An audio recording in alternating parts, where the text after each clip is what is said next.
राधे राधे दोस्तों। आज हम आपको सुनाएंगे राम नाम के चमत्कार की कहानी। अगर आप हमारे चैनल पर नए हैं तो प्लीज़ हमारे चैनल को लाइक करें, सब्सक्राइब करें और शेयर करें। एक बार एक गांव में एक साधु रहता था। सारा दिन वह राम राम का नाम जपता रहता था और ढोलकी बजाकर कीर्तन करता। उसकी कुटिया के पास एक व्यक्ति का घर था। वह उससे बहुत चिढ़ता था। एक दिन वह व्यक्ति गुस्से में उस साधु की कुटिया में आया और उससे कहने लगा कि तुम क्या दिन रात राम राम रटते रहते हो? तुम्हें तो कोई काम धंधा नहीं है। हमें तो कमाने जाना पड़ता है। दिन में काम करते हैं और रात को तुम सोने नहीं देते। तुम्हारी ढोलकी की आवाज से मैं सो नहीं पाता हूँ। साधु महाराज कहने लगे, तुम भी मेरे साथ राम राम जप के देखो, तब तुम्हें पता चलेगा कि कितना आनंद आता है। वह व्यक्ति थोड़ा सा खींच कर कहने लगा, अगर मैं तुम्हारे साथ राम राम जपूंगा तो क्या तुम्हारा राम मुझे खाने के लिए रोटी देगा? साधु महात्मा कहने लगा, मुझे तो राम नाम की लगन लगी है। मुझे तो राम जी की कृपा से हर रोज भोजन मिल जाता है।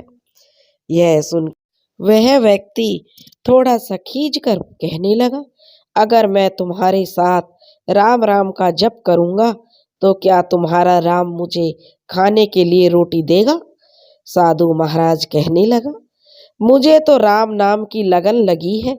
मुझे तो राम जी की कृपा से हर रोज भोजन मिल जाता है। तुम भी राम राम जप के देख लो। मुझे भरोसा है भगवान तुम्हें खाने को जरूर देंगे। वह तुम्हारे साथ जो कोई भी अन्याय नहीं करेंगे।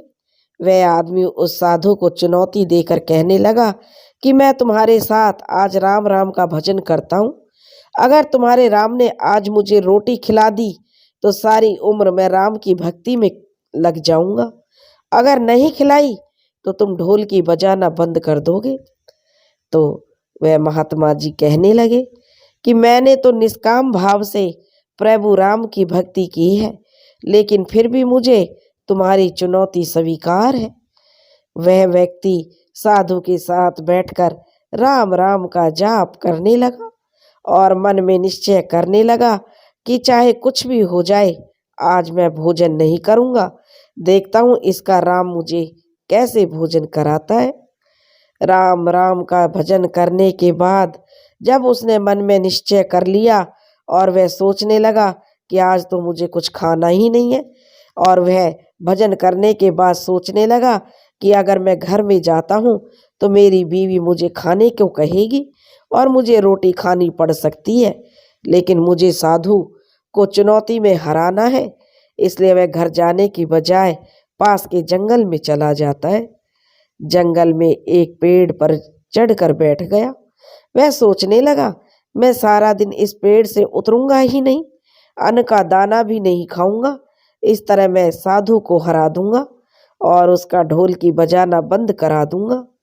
कुछ देर बाद उसने देखा कि उसी जंगल में एक बंजारों की टोली गुजर रही है और वे बंजारे जो उन्हें भूख लगी थी, तो जो बंजारों का सरदार था वह कहने लगा कि आग जलाकर यहीं पर खाना बना लो, अब खाना खाकर ही आगे बढ़ेंगे। तो तभी उस पेड़ के नीचे ही उन बंजारों ने अपना डेरा डाल दिया और खाना बनाने की तैयारियां होने लगी। जैसे ही खाना बनकर तैयार हो गया, बंजारा खाना खाने के लिए बैठे और खाना खाने वाले ही थे कि इतनी ही देर में बंजारों को सूचना मिली कि पीछे से डाकू आ रहे हैं। तो बंजारों को सरदार कहने लगा कि हमें यहाँ से चला जाना चाहिए, डाकू हमारा सब कुछ लूट सकते हैं। वे बंजारे अपने जो भोजन को छोड़कर और वहाँ से चले गए। वह आदमी पेड़ पर चढ़ा हुआ सब कुछ देख रहा था। कुछ देर बाद वहाँ डाकू आए और उसी जगह पर पहुँच गए। डाकुओं ने देखा कि जो भोजन की बड़ी सौंधी खुशबू आ रही थी। डाकू भोजन देखकर कहने लगे कि यह भोजन पहले खाया जाए। लेकिन डाकुओं का सरदार कहने लगा, इसे किसने बनाया होगा और यहाँ ऐसे क्यों रख दिया? जरूर यह किसी की चाल तो नहीं, कहीं हमें फंसाने के लिए कोई चाल हो सकती है, या फिर इस भोजन में जहर भी हो सकता है। उसी समय डाकुओं के सरदार की नजर इधर उधर वह देखने लगा कि यहाँ कोई है कि नहीं। तभी डाकुओं के सरदार की नजर ऊपर पेड़ पर पड़ी, तो ऊपर पेड़ पर वह व्यक्ति बैठा हुआ था। सरदार ने उसे नीचे आने का आदेश दिया। डाकू उस व्यक्ति डाकुओं का आदेश सुनकर वह व्यक्ति नीचे आ गया और डाकू उस व्यक्ति से पूछने लगे, हमें मारने के लिए क्या भोजन तुमने बनाया है? वह बेचारा खूब मिन्नतें करने लगा कि मैंने यह भोजन नहीं बनाया है और इसमें जहर भी नहीं है। यह भोजन तो बंजारों ने बनाया था। आपके आने की खबर सुनकर वह यहाँ से भाग गए, लेकिन डाकुओं के आगे उसकी एक नहीं चली और ना ही डाकुओं को उसकी बात पर विश्वास हुआ।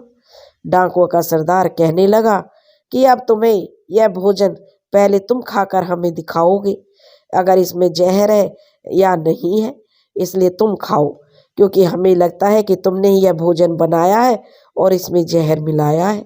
अब तुम ही सबसे पहले इस भोजन को खाओगे। वह व्यक्ति जिद करने लगा कि मैं भोजन नहीं खाऊंगा और किसी भी कीमत पर नहीं खाऊंगा। अब डाकुओं का शक गहरा होता जा रहा था। अब उन्हें विश्वास हो रहा था कि जरूर इसी व्यक्ति ने भोजन में जहर मिलाया है। अब डाकुओं ने अपनी बंदूक की नोक उसके सिर पर रख दी और कहने लगे, या तो यह भोजन खाओ, नहीं तो गोली खानी पड़ेगी।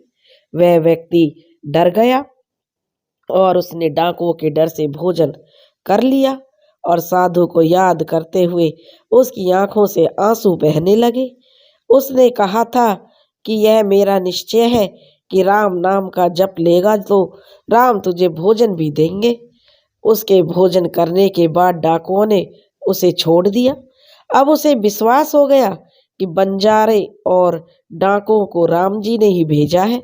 वह सीधा साधु की कुटिया में चला गया और जाकर उनके चरणों में गिरकर प्रणाम किया और उन्हें सारी बात बताई। अब उस साधु ने भी और ज्यादा उसे राम नाम की लगन लग गई।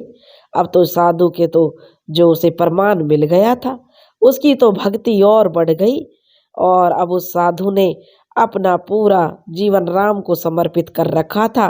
तो यह देखकर उस व्यक्ति ने भी राम में उसका विश्वास बढ़ गया कि राम नाम की महिमा बड़ी अपरंपार है और उसने भी अपना सारा जीवन प्रभु राम के चरणों में समर्पित कर दिया। दोस्तों, अगर आपको हमारी कहानी पसंद आई हो तो प्लीज़ हमारे चैनल को लाइक करें, सब्सक्राइब करें और शेयर करें। राधे राधे।